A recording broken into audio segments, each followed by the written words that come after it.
കുളിച്ചില്ലേലും വണ്ടി കഴുകും. സ്പ്രേ ചെയ്യുന്നു, പതപ്പിക്കുന്നു, എന്തൊക്കെയാ ചെയ്യുന്നത്. പതപ്പിക്കുമല്ലയോ, എന്തായാലും ഇതൂടെ ഒന്ന് പതപ്പിയില്ലേ. കൈയെത്തുന്നില്ലെന്നും പറഞ്ഞിട്ട് പുറം തേക്കാത്തവനാ. തോണ്ട തുടയ്ക്കുന്നത് കണ്ടോ. വണ്ടി കഴുകാൻ എന്തൊക്കെയാ ചീറ്റുന്നത്, പതപ്പിക്കുന്നത്, തുടയ്ക്കുന്നത്, ഷാമ്പു, ഹീറ്റ് ചെയ്യുന്നത്, വാക്വം ക്ലീനർ, എന്തോ ഇട്ട ഷഡ്ഡി മാറ്റിയില്ലേലും അലോയി മാറ്റും. ഇത് പുറം തുടക്കാൻ പൊളിയാ. ഇതെന്തിനാ? ഇങ്ങോട്ട് തന്നെ കുളിക്കുമ്പോഴേ ബമ്പറി സോപ്പ് വെക്കണം.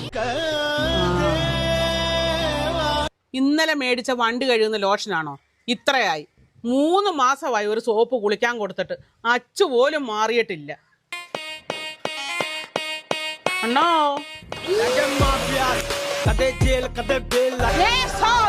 മഹേന്ദ്ര ബാഹുബലി